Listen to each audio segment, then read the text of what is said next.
Good morning students.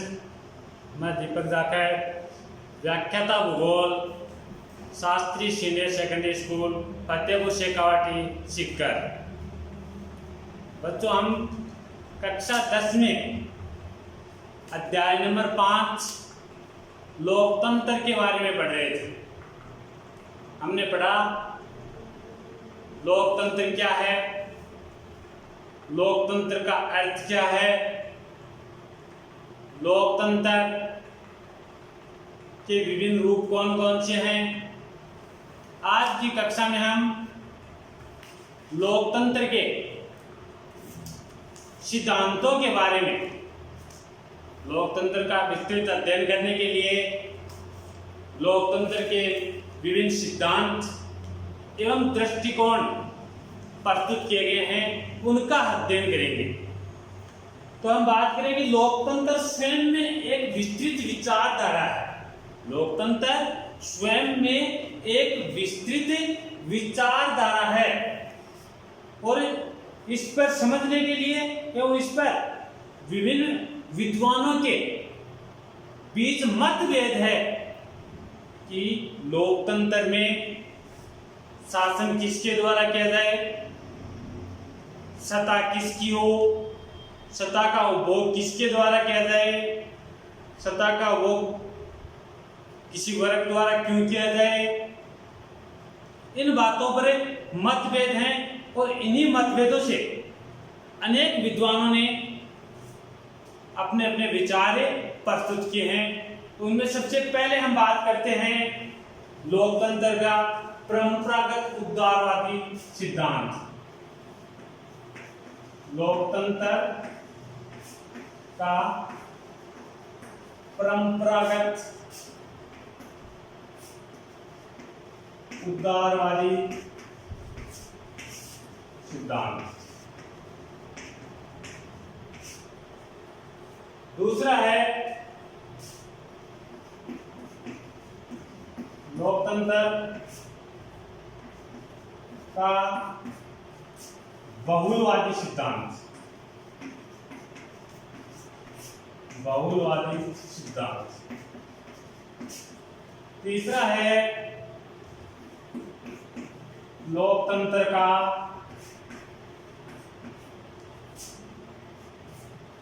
विशिष्ट वर्गीय सिद्धांत। लोकतंत्र का विशिष्ट वर्गीय सिद्धांत। चौथा है लोकतंत्र का मार्क्सवादी सिद्धांत। मार्क्सवादी सिद्धांत। और नंबर 5 है वो है लोकतंत्र का समाजवादी सिद्धांत।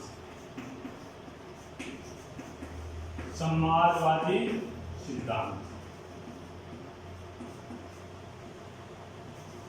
लोकतंत्र का समाजवादी सिद्धांत। हम बात करते हैं सबसे पहले लोकतंत्र के परंपरागत उदारवादी सिद्धांत। परंपरागत उदारवादी सिद्धांत की उत्पत्ति या फिर हम कह सकते हैं इसका विकास आज से 3 शताब्दी पूर्व कहां पर, पश्चिमी देशों में हुआ। और पश्चिमी क्षेत्र में, पश्चिमी देशों में परंपरागत उदारवाद का विकास होने के कारण इस सिद्धांत को पश्चिमी सिद्धांत के नाम से जाना जाता है। इस नाम से पश्चिमी सिद्धांत के नाम से जाना जाता है। दूसरा, उदारवादी सिद्धांत सबसे अधिक लोगों द्वारा प्रयोग में ले जाने तो सबसे अधिक लोकप्रिय होने के कारण इसे लोकप्रिय सिद्धांत भी कहा जाता है। क्या कहा जाता है? लोकप्रिय सिद्धांत। उसके बाद हम देख लेते हैं उदारवादी सिद्धांत। उदारवाद क्या होता है? तो उदारवाद है वो भी 2 प्रकार के, एक तो परंपरागत उदारवाद, एक आधुनिक उदारवाद। परंपरागत उदारवाद का मतलब होता है व्यक्ति की स्वतंत्रता, व्यक्ति की स्वतंत्रता, स्वतंत्र रूप से कार्य कर सके। और परंपरागत उदारवाद में क्या था? व्यक्तिगत उदारवाद था। इसमें केवल व्यक्ति की स्वतंत्रता की बात की गई थी, व्यक्ति के कल्याण की बात की गई थी। लेकिन आधुनिक उदारवाद में संपूर्ण समाज के कल्याण की बात कही गई है। उसके बाद हम बात करें कि लोकतंत्र का जो परंपरागत उदारवादी सिद्धांत है, इसका प्रतिपादन किसने किया है? इसके समर्थक कौन कौन से विचारक थे? तो उनमें नाम आता है John Locke, Hobbes, Rousseau, J S Mill, Bentham,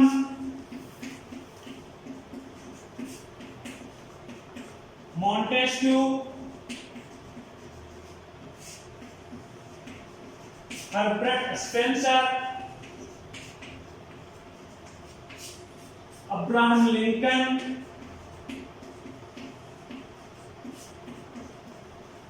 आदि। इन सभी राजनीतिज्ञों ने, विद्वानों ने लोकतंत्र के परंपरागत उदारवादी सिद्धांत की बात कही है। इसमें सबसे अधिक किस बात पर जोर दिया गया है? सुख, स्वतंत्रता एवं अधिकारों का। सुख, व्यक्ति के सुख, स्वतंत्रता व अधिकारों।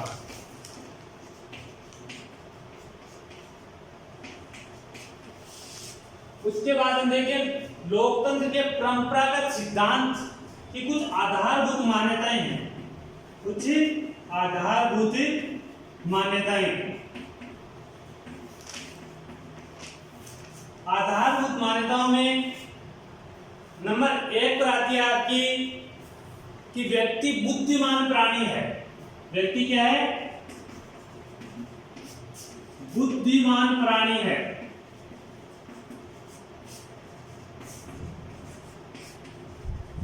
व्यक्ति बुद्धिमान प्राणी है, अतः वह अपने हित व अहित के बारे में सोच सकता है, समझ सकता है।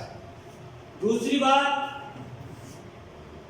मनुष्य, व्यक्ति एक मनुष्य है। व्यक्ति एक मनुष्य है और वह मनुष्य होने के नाते अपने बुद्धि, तर्क एवं संवेदनशील, बुद्धि, तर्क एवं संवेदनशील होने के कारण सभी व्यक्ति मूलतः क्या होते हैं? समान होते हैं। सभी व्यक्ति क्या होते हैं? समान होते हैं। तीसरी बात, शासन के, लोकतांत्रिक शासन के निश्चित नियम एवं अवधारणाएं होती हैं। निश्चित नियम एवं अवधारणाएं। जैसे नंबर 1 पर आता है आपका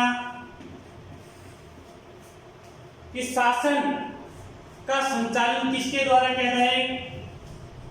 शासन का संचालन किसके द्वारा किया जाए? जनता द्वारा। किसके द्वारा किया जाए? जनता द्वारा। दूसरी बात, शासन का गठन, दूसरी बात, शासन का गठन भी किसके द्वारा किया जाए? जनता द्वारा। किसके द्वारा? जनता द्वारा। शासन किसके प्रति उत्तरदायी हो? शासन किसके प्रति उत्तरदायी हो? जनता के प्रति उत्तरदायी। शासन किसके हित में कार्य करेगा? जनता के हित में कार्य करेगा। उसके बाद जो अगली मान्यता है वो मान्यता है, नेक्स्ट मान्यता है कि व्यक्ति को नागरिक स्वतंत्रताएं व अधिकार, नागरिक स्वतंत्रताएं व अधिकार।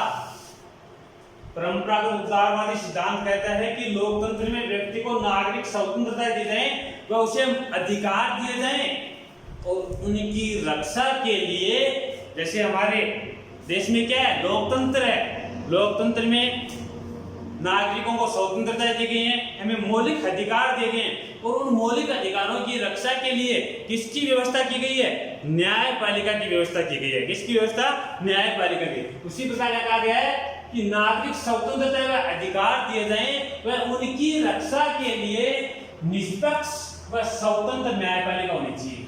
कैसी? निष्पक्ष व स्वतंत्र न्यायपालिका होनी चाहिए।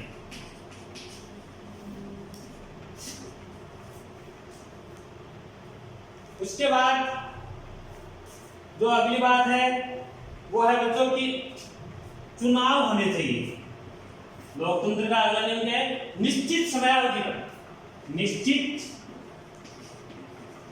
समयावधि के बाद चुनाव और अनेक राजनीतिक दल होने चाहिए। अनेक राजनीतिक दल होने चाहिए जिससे जनता है वो, जनता को जो अच्छा लगे, जनता के लिए, राष्ट्र के लिए जो हितकारी लगे, उस दल के नेता को जनता अपनी इच्छा से चुन सके। उसके बाद लोकतंत्र के परंपरागत उदारवाद सिद्धांत की एक मान्यता और है कि इसमें बहुमत के सिद्धांत का पालन किया जाता है। किसका? बहुमत के सिद्धांत का पालन, बहुमत के सिद्धांत का पालन किया जाता है। और बहुमत के सिद्धांत के पालन का अर्थ ये नहीं है कि अलग मत का ध्यान न रखा जाए। बहुमत, हाँ ये बात जरूर है कि इसमें बहुमत के आधार पर विजय घोषित किया जाता है, बहुमत के सिद्धांत का पालन किया जाता है, किसी भी विषय पर निर्णय बहुमत से लिया जाता है। लेकिन अलग मत का भी हनन नहीं किया जाता, अलग मत के लोगों पर दबाव नहीं बनाया जाता, उन्हें समझा बुझाकर उनसे मनवाया जाता है। उसके बाद हम बात करते हैं लोकतंत्र के बहुलवादी सिद्धांत। बहुलवादी सिद्धांत जिसके नाम से पता चलता है, इसकी जो मूल विचारधारा है बहुलवादी सिद्धांत की, वो क्या है? बहुलवादी विचारधारा है। लोकतंत्र का बहुलवादी सिद्धांत मूल आधार क्या है? इसका मूल आधार है बहुलवादी विचारधारा। मूल आधार क्या है? बहुलवादी विचार। और बहुलवादी विचारधारा के जो विद्वान हैं, जो लोग हैं, वो किस प्रकार के शासन में? संघात्मक शासन में विश्वास करते हैं। किस प्रकार के? संघात्मक शासन में, संघात्मक शासन में विश्वास करते हैं। और इनमें प्रमुख कौन कौन है? प्रमुख प्रतारक कौन कौन है? H.J. लोस्की, H.J. लोस्की। उसके बाद जो दूसरा है वह है G.D.H. कोल। तीसरा है डिग्रीज, अर्नेस्ट बार्कर। वह द्वितीय विश्व युद्ध के बाद रॉबर्ट डहल ने, द्वितीय विश्व युद्ध के बाद किसने? रॉबर्ट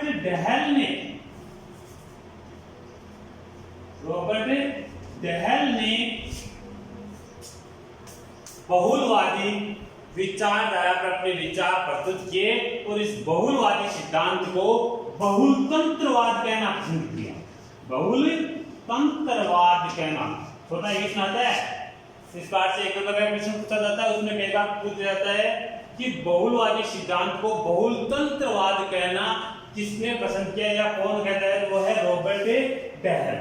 एक मुख्य बात, ये बात ध्यान में रखना, इसमें से कई बार प्रश्न पूछा जाता है कि जैसे लोकतंत्र का परंपरागत उदारवादी सिद्धांत के प्रमुख विचारक कौन से हैं, तो उनका नाम ऑगस्ट लॉक रूसो पूछा जा सकता है, या फिर कई बार पूछा जाता है दो, जैसे लोकतंत्र के बहुलवादी सिद्धांत के दो प्रमुख विचारकों के नाम लिखे, चार प्रमुख विचारकों के नाम में लिखे, ऐसा क्वेश्चन भी आ सकता है। उसके बाद हम बात करते हैं लोकतंत्र का विशिष्ट वर्गीय सिद्धांत। तीसरा कौन सा है? लोकतंत्र का विशिष्ट वर्गीय सिद्धांत। इस सिद्धांत का केंद्र बिंदु, इससे तीसरे सिद्धांत का केंद्र बिंदु कौन है? इस सिद्धांत का केंद्र बिंदु अभिजन वर्ग है। कौन है? अभिजन वर्ग, यानी कि एक विशिष्ट प्रकार का वर्ग। इसके विचारक कौन कौन से हैं? तो इसके विचारकों में रॉबर्ट मिचेल्स,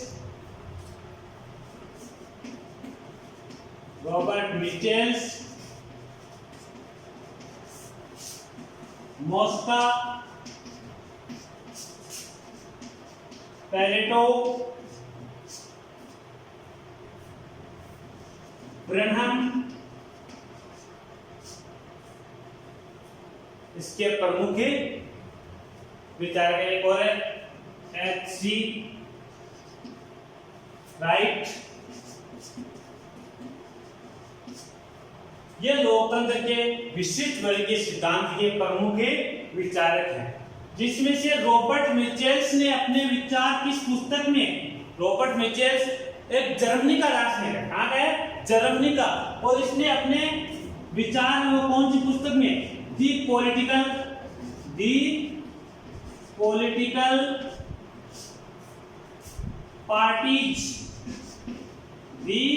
पॉलिटिकल पार्टीज नामक पुस्तक में इन्होंने अपने विचार प्रस्तुत किए। मोस्का एक है इतालवी, कहाँ का विद्वान है? इतालवी का।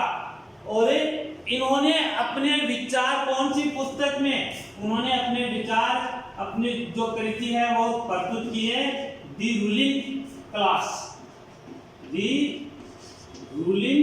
क्लास नामक कृति में इन्होंने अपने लोकतंत्र के विशिष्ट वर्गीय सिद्धांत से संबंधित विचार प्रस्तुत किए। उसके बाद हम बात करें लोकतंत्र का मार्क्सवादी सिद्धांत। इसके बारे में आप जानते होंगे, लोकतंत्र का जो मार्क्सवादी सिद्धांत है ये अपने आप में एक विशिष्ट प्रकार का सिद्धांत है। अपनी प्रकृति से ये एक प्रकार का आर्थिक लोकतंत्र है। अपनी प्रकृति से ये क्या है? एक प्रकार का आर्थिक लोकतंत्र है। लेकिन जो मार्क्सवादी विचारक हैं वो इसे आर्थिक लोकतंत्र न कहकर जनवादी लोकतंत्र कहना अधिक पसंद करते हैं। कैसा? जनवादी लोकतंत्र कहना अधिक पसंद करते हैं। और इसके जो प्रमुख विचारक हैं, इस विचारधारा को प्रतिपादित करने वाले प्रमुख विचारक हैं, उनमें नाम आता है कार्ल मार्क्स,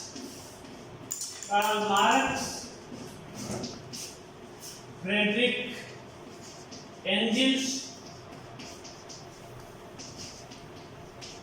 जबकि व्यवहारिक दृष्टिकोण से देखा जाए तो मार्क्सवाद की उत्पत्ति करने वाले या मार्क्सवाद सिद्धांत को प्रचलन में लाने वाले व्यवहारिक दृष्टि से देखा जाए तो कौन है? लेनिन, माओ त्से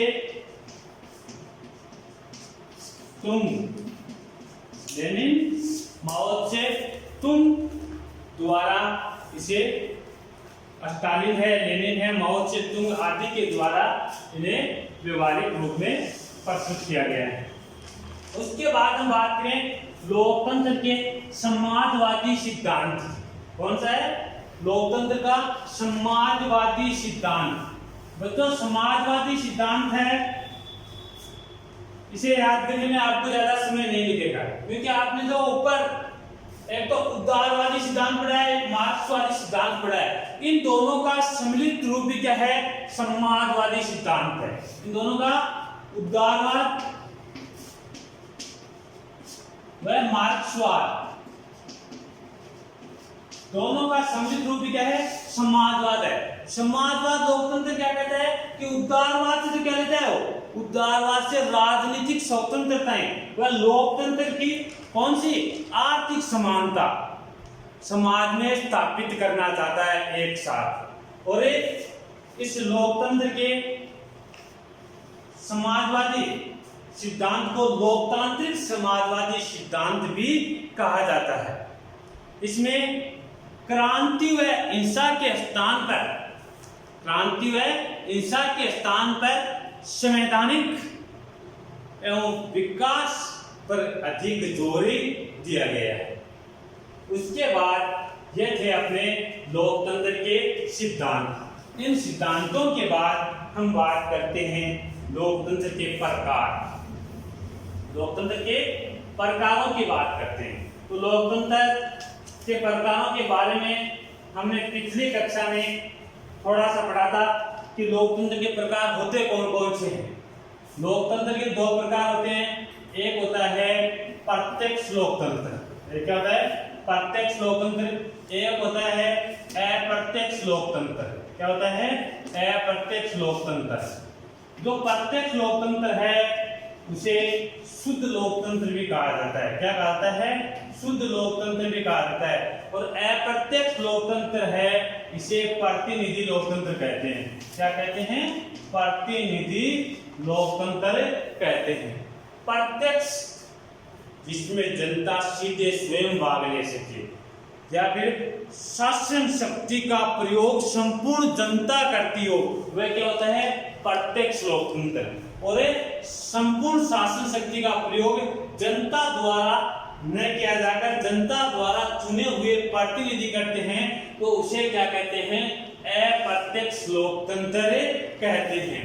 प्रत्यक्ष लोकतंत्र है ये प्राचीन यूनान के नगरों में प्रचलित था। वर्तमान समय में ये केवल कहां पर? स्विट्जरलैंड। कहां पर? स्विट्जरलैंड के 5 प्रांतों में, स्विट्जरलैंड के इसने 5 कैंटनों में, प्रांतों में, या फिर आप कह सकते हैं राज्य कह सकते हैं, 5 राज्यों में है। प्रत्यक्ष है इसमें क्या? जनता, संपूर्ण जनता भाग लेती है। और संपूर्ण जनता भाग लेने के कारण आकार की दृष्टि और जनसंख्या की दृष्टि से विशाल देशों में, विशाल राज्यों में प्रत्यक्ष लोकतंत्र से शासन संभव नहीं है। भारत जैसे, चीन जैसे, रूस जैसे विशाल जनसंख्या, विशाल आकार वाले देशों में प्रत्यक्ष लोकतंत्र संभव नहीं है। वहां पर क्या होता है? अप्रत्यक्ष लोकतंत्र पाया जाता है। अप्रत्यक्ष लोकतंत्र में मैंने बताया कि इसमें जनता द्वारा चुने हुए प्रतिनिधि भाग लेते हैं। इसकी J.S.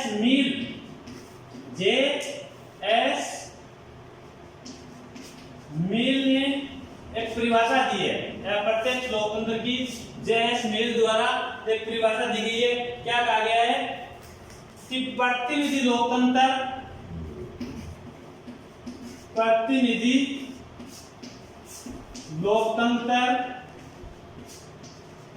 वह शासन व्यवस्था है जिसमें बहुसंख्यक जनता द्वारा चुने हुए प्रतिनिधियों, बहुसंख्यक जनता द्वारा चुने हुए प्रतिनिधियों का शासन होता है।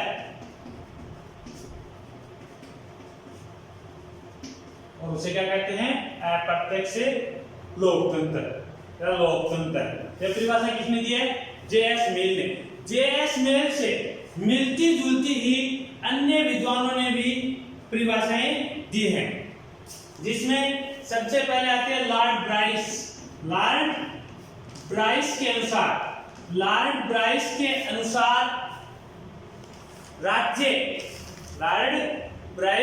अनुसार राज्य की शासन शक्ति का प्रयोग किसी वर्ग या वर्गों द्वारा न किया जाकर संपूर्ण समाज के सदस्यों द्वारा किया जाता है। ये बात कौन कहता है? लॉर्ड ब्राइस कहता है। उसके बाद डायसी, कौन है? डायसी क्या कहते हैं? कि लोकतंत्र वह शासन व्यवस्था है जिसमें राष्ट्र का अधिकांश भाग क्या होता है? शासक होता है। राष्ट्र का अधिकांश भाग क्या होता है, शासन होता है, शासक होता है। उसके बाद सीले, कौन है, सीले। और सीले क्या कहते हैं, लोकतंत्र वह शासन व्यवस्था है जिसमें प्रत्येक व्यक्ति का भाग, यानी कि सरकार के निर्माण में, सरकार के कार्यों में प्रत्येक व्यक्ति का भाग हो, वह क्या कहलाता है, लोकतंत्र कहलाता है। और ये बात कौन कर रहा है, सीले। बच्चों ध्यान में रखना, आज की परीक्षा अभी तक हुई नहीं है और 1 नंबर का क्वेश्चन अधिकतर इन परिभाषाओं में से पूछा जाता है। सीले के अनुसार लोकतंत्र की परिभाषा दीजिए, लॉर्ड ब्राइस के अनुसार लोकतंत्र की परिभाषा दीजिए, डाइसी के अनुसार लोकतंत्र की परिभाषा दीजिए, जे.एस. मिल के शब्दों में लोकतंत्र को परिभाषित कीजिए। तो यह आपको ध्यान से पढ़नी है। उसके बाद जो सबसे मुख्य परिभाषा शुरुआत में भी हमने देखी थी अब्राहम लिंकन की, जिसके माध्यम से आपको जो आपका अगला 4 नंबर का क्वेश्चन आएगा, लोकतंत्र की विशेषताएं, वो एक परिभाषा से याद हो जाएगा। लोकतंत्र की विशेषताओं वाला एक परिभाषा से, क्योंकि लोकतंत्र की जो परिभाषा अब्राहम लिंकन ने दी वो क्या है, जनता के द्वारा जनता के लिए शासन लोकतंत्र कहलाता है। और यही विशेषताएं हैं, जनता का शासन, जनता द्वारा निर्मित शासन, जनता के प्रति उत्तरदायी शासन। तो ये बातें आपको याद करनी है। और इसी प्रकार अपना आज का टॉपिक है लोकतंत्र संबंधी विभिन्न सिद्धांत एवं दृष्टिकोण पूर्ण हुआ। धन्यवाद। कल हम बच्चों माइक से पढ़ेंगे, मैं पढ़ाऊंगा दीपक जी।